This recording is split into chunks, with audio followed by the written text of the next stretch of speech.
Yan, ito yung hinuhukay na ilog dito sa may landayan. Yung pinaghukayan nila ay dito itinapon sa gilid dito sa aming daan. Nakita nyo naman, ang dami pong lupa talaga. Mula dito sa pader patungo dito sa may baba, siguro mga 1 metro. Kaya lang ang nangyari, dahil sa sobrang dami ng itinambak na lupa dito, itong pader na kagagawa lang dati 2022 to, ano, 2022, ito ang nangyari ay nag-crack yung pader na puwersa. Ayan, ngayon halos nakikita nyo naman ay biyak na biyak. Hindi ko alam kung sino ang contractor nitong ginawang pader na to. Ito, yung ganyan lang, yung nasa may ditong hanay. Iba kasi yung contractor, yung ano yung mataas na pader na yon. Ayan. Talagang napuwersa sa tambak ng lugar na to. Ito. Ang dami kasing naitambak po dito. Ayan. Halos tumagilid na po yung pader na ginawa. Baka kasi yung gilid dito ay nahukay. Ito, baka nahukay yung gilid dito. Ayan, medyo mataas pa rin po yung tubig. Ayan. Tinabakat pala yung kinakuya Puten, no? Ayun, no? Ayun po yung naghuhukay. Sabi nila San Miguel daw po yun. Kiramon ang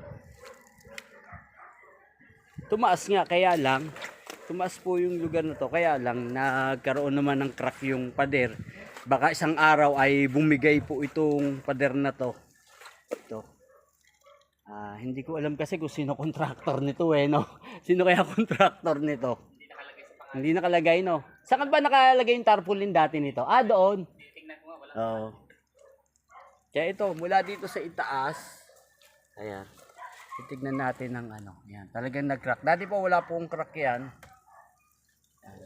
Ano kaya ang dahilan yan? Mahina ang pagkakagawa sa pader, o dahil na puwersa ng katatambak ng ng bako.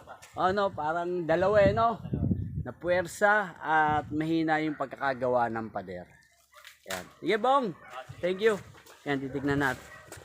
Kaya ngayon, medyo natigil po ang ay, may kumakaway-kaway pa po dito. Medyo tinitignan natin. Ito, inayos ni Bong yung yung aming kuryente. Dahil nga baka kasi medyo nalibog pa tayo dito. Ito, inayos ni Bong. Ayan. Salamat kay Bong. Shoutout sa iyo, Bong.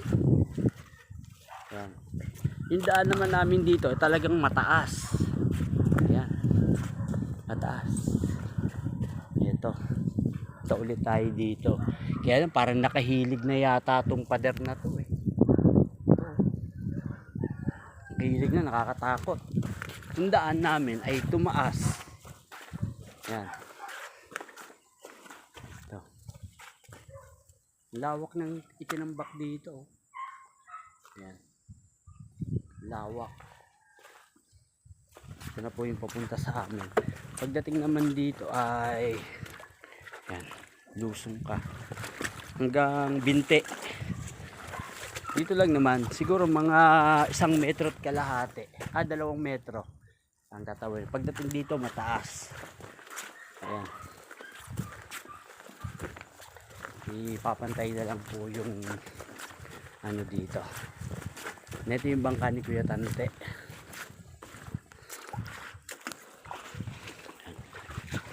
Ito naman po yun sa amin.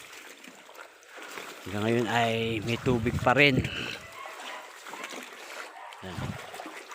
Siguro to nasa 20 meters mula doon sa may tambak. Nag-request nga ako sa nagtatambak, kaya lang hanggang ngayon ay hindi pa pinagbibigyan yung request ko. Sabi ko tambakan yung lugar na to dahil hanggang tuhod po. Hindi pa po nababa. Yan. Po yung sa amin hanggang ngayon baha. Bahay ng kapatid ko. Ni kay Onad. Tapos ito po yung duhat namin. Ito pong babaw lang. Yan.